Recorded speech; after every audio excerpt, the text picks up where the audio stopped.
In this video, we'll review the best practices to ensure that your smart camera system is working optimally, as well as some common troubleshooting tips.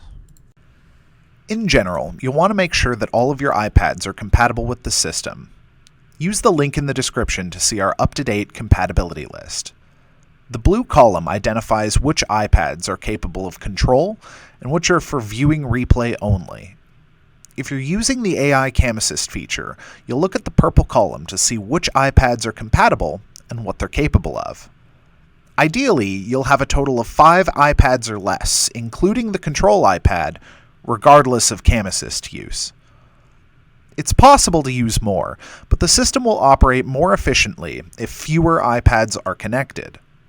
It's also recommended that you keep the total number of iPads connected to the Sideline network down to 3 or less for best network performance. If this is your first time using an iPad with the system, or your first time setting the system up, it's best to double-check that the SportScope app's necessary permissions are enabled. Go to your iPad settings screen, and on the left side, scroll down to Privacy. Ensure that Location Services is turned on. Next, on the left side, scroll all the way down to the bottom and look for SportScope. Ensure that Location is set to Always, and Local Network is set to On. Note that if Location isn't allowed, the app will say No Network, and if Local Network isn't allowed on the app, it will say Not Connected.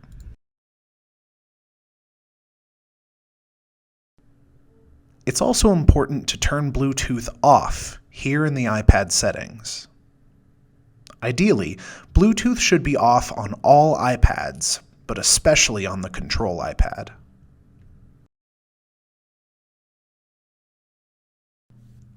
Make sure that the Pressbox iPad antenna is upright somewhere in the Pressbox or wherever your iPads in the Pressbox are going to be. Please note that all of your iPads in the Pressbox must be in the same room or vicinity as the iPad antenna. This includes the iPad you'll be using to control the smart camera, which must be in the Pressbox, not on the Sideline.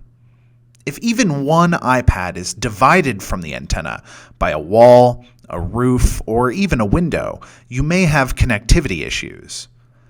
Don't put the iPad antenna on the outside of the Pressbox if your iPads are on the inside, and don't have iPads in separate rooms. They all need to be in the same room as the antenna. Also note that it's highly recommended that you use whichever iPad is your newest, most powerful iPad as the control iPad to control the Endzone camera. It's important that the Pressbox bridge antenna is angled down and pointed in between where your Sideline and Endzone bridge antennas will be set up. This antenna will talk with both antennas on the ground at the same time, so we'll want to shoot the gap between where they're going to be. In this example, it should be pointed between the 25-yard line on the home side and the closer hash behind the Endzone.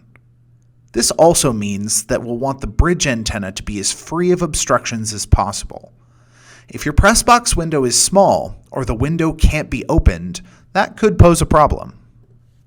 Often it's better to set up the bridge antenna on top of the Pressbox or somewhere outside of the Pressbox so that it has a nice clear shot down to the bridges on the ground. If this is the case, we recommend using a long Ethernet cable with the bridge so that you can place it wherever you need. The Ethernet cable can easily be swapped out by opening the latch on the back of the bridge. We want to avoid metal obstructions in the antenna's path because they can cause interference. Also, ensure that the tripod holding the bridge antenna won't get knocked over by the wind. You may want to attach it to a fence using a Velcro strap. This will allow you to raise the antenna well above metal interferences like fence poles, chain link, or other obstructions which are notorious for disrupting wireless signals. Do not skip this step. Making sure you have an open, clear shot between all 3 bridge antennas is extremely crucial. Failure to do so may result in poor system performance. If you're setting up for an away game, your Endzone camera should still be on the hash closest to your Pressbox to avoid the field goal bar as a potential source of interference. Your Sideline kit will be on the far 25-yard line, and you'll shoot the Pressbox bridge antenna in between the two, as shown in this diagram. Now, this is extremely important. You must use strain relief on the long blue Ethernet cord.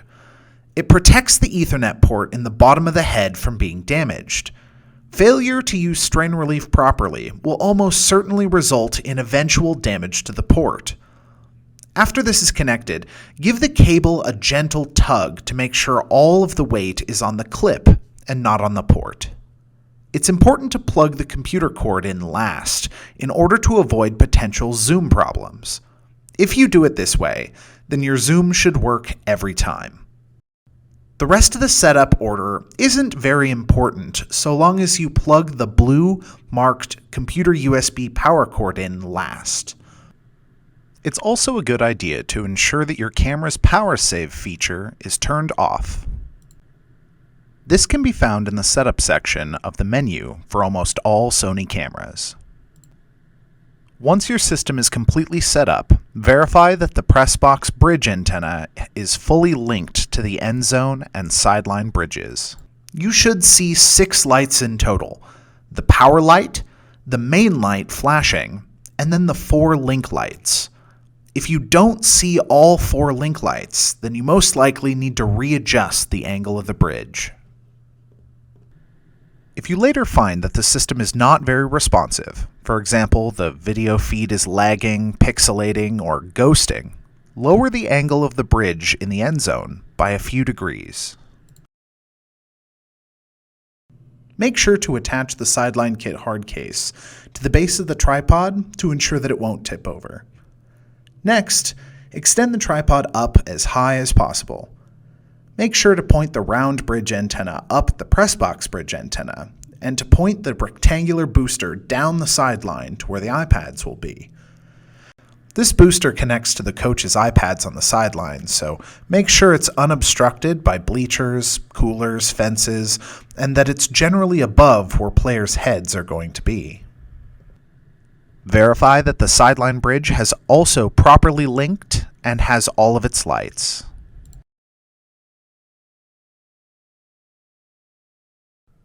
Make sure to close the control bar for any iPads that will be viewing replays.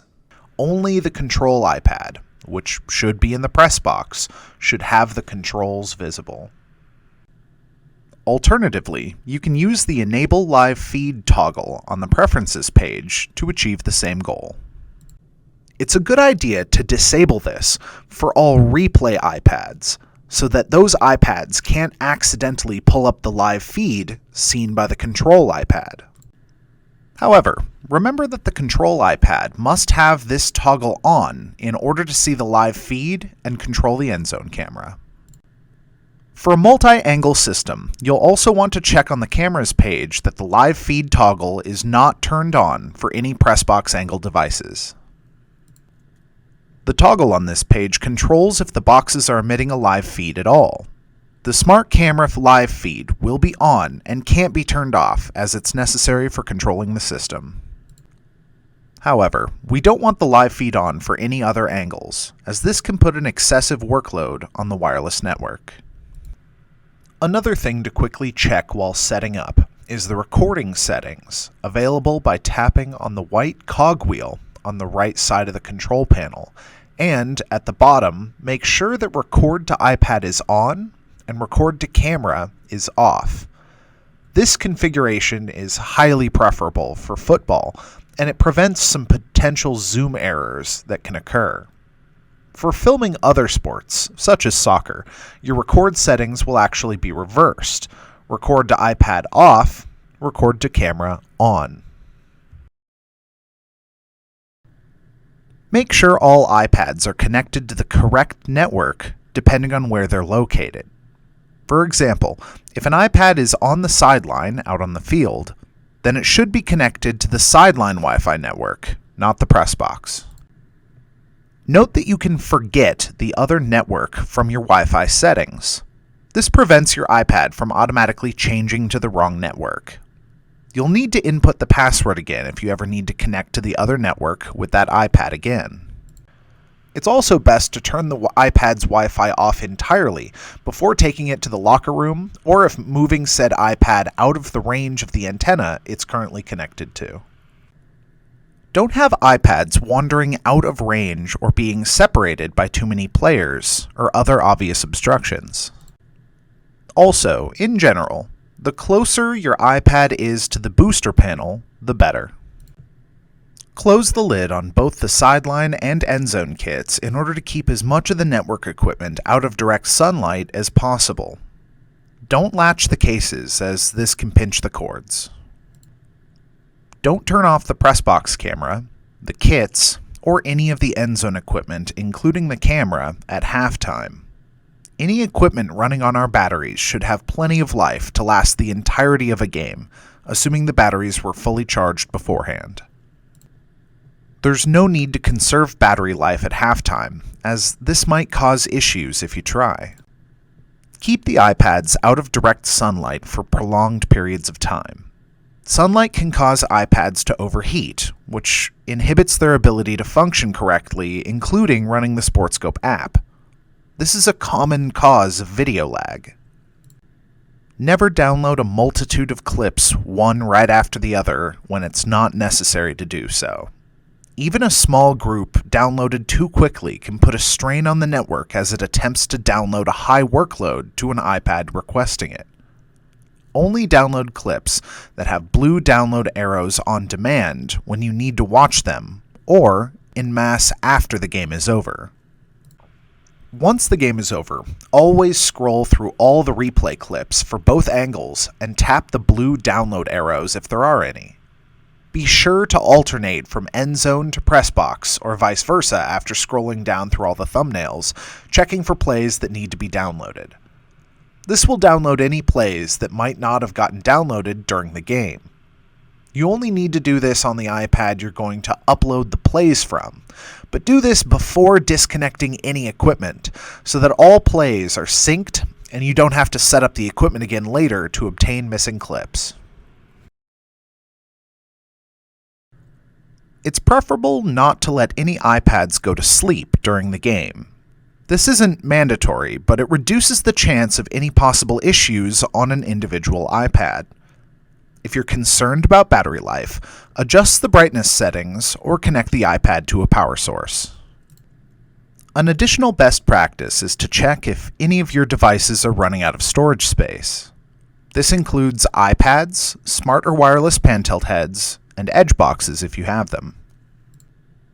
It's best to periodically clear out the space on all of your devices in order to keep them from getting overfilled, which has been known to cause issues such as lag or delay. It's always best to do this while your iPads are connected to the system. From one iPad, go to Games, tap Select, and then select all of the old games you would like to delete.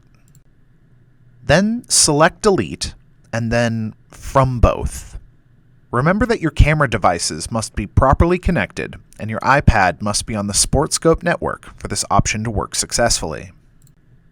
This will remove the game from your smart or wireless pan tilt head and edge boxes, as well as the game stored on the SportScope app on that particular iPad. You'll need to do this on all of your other iPads that have the same games stored on them as well.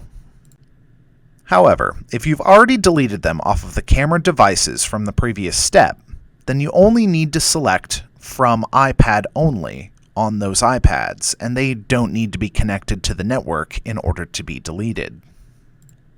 Lastly, if you've been uploading games from a particular iPad using the Share to iPad method, then you'll also want to find the copies of those old games in the Files app SportScope folder and delete them from these locations as well.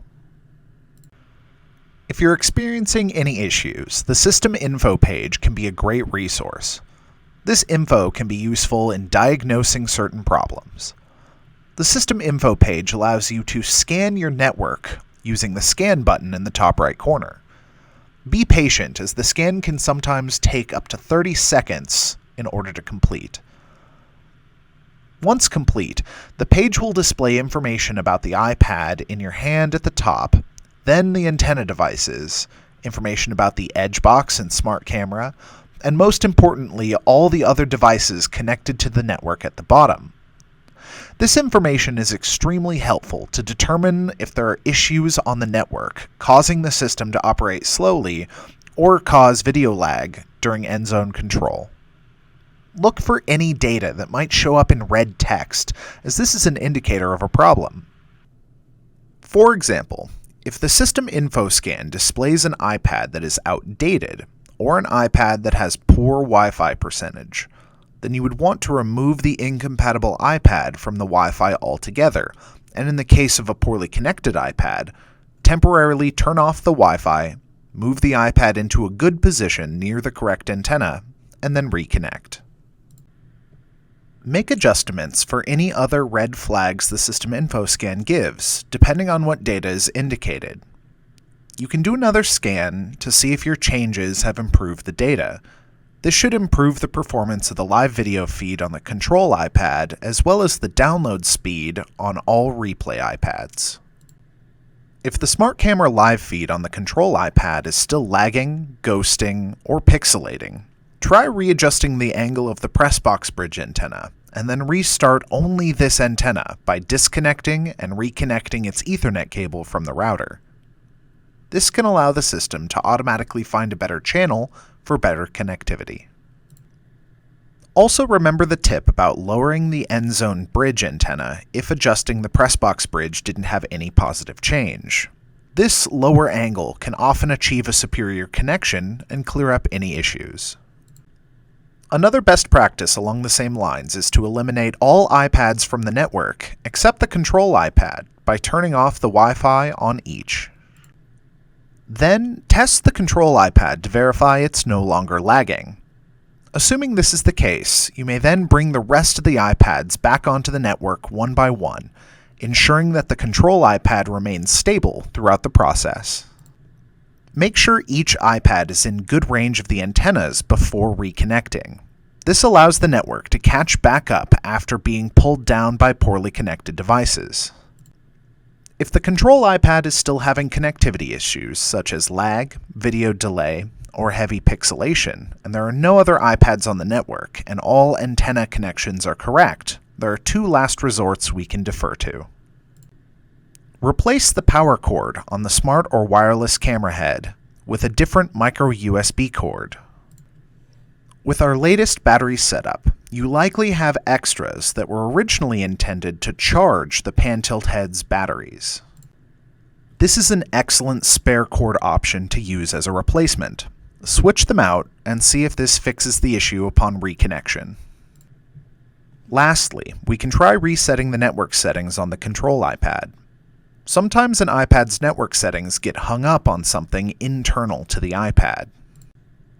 We can resolve this by going to Settings, General, Transfer or Reset iPad, Reset, and Reset Network Settings. Note that you'll be required to use the Wi-Fi password for any Wi-Fi network this iPad has been connected to in the past, including the SportScope network. The iPad will restart, and when you reconnect to the SportScope network, you'll need to input the password again. See if this clears up the connectivity issue. If none of the above works to resolve connectivity issues, such as lag, delays, slow downloads, etc., give our support team a call for further diagnosis. Now that we've covered all of the best practices in network troubleshooting, let's now review some non-network related possible issues and how to troubleshoot them. If the zoom isn't working, please unplug and replug the zoom cable. You can also resolve this by turning off the Sony Handycam itself and waiting for the status on the iPad screen to say camera offline in blue, then turning the camera back on. This can be done manually by closing the camera viewfinder, or you can tap on the power icon in the top right-hand control panel in the app. Another possible issue that can occur in some rare cases is that the tilt stops working. This is likely only because the grip on the tilt motor shaft is slipping.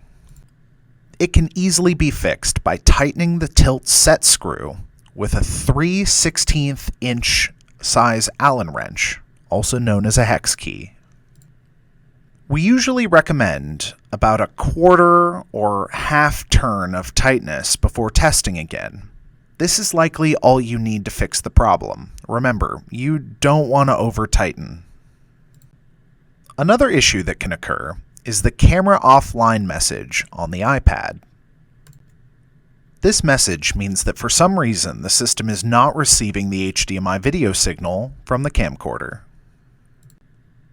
It's usually because the camera is not on or the HDMI cable isn't plugged in correctly. The HDMI cable must be plugged into the Connect camera port on either camera device. Also, the HDMI out video feed coming from your camera must be 720p. Ensure that your HDMI resolution settings on the camera is set correctly. If you're using a Sony, auto is also fine. Additionally, sometimes when camera offline occurs, you only need to reboot the power on the computer to your smart camera head or edge box, and then it comes back online and the status will change back to ready. If everything is connected correctly and the reboot doesn't solve the issue, then most likely you have a bad HDMI cable or the HDMI port in your camera is bad and you'll need to replace accordingly. Test with a cable and a camera you know is working and use process of elimination to determine which part is the issue and then replace it. To access the Help Center, go to the troubleshooting page and scan the QR code with your smartphone. This will take you straight to our Help Center online. We highly recommend using this to solve most issues, as the Help Center can answer most troubleshooting problems and setup questions with a simple search. Thank you for watching this instructional video and for choosing SportScope for all of your Endzone replay needs.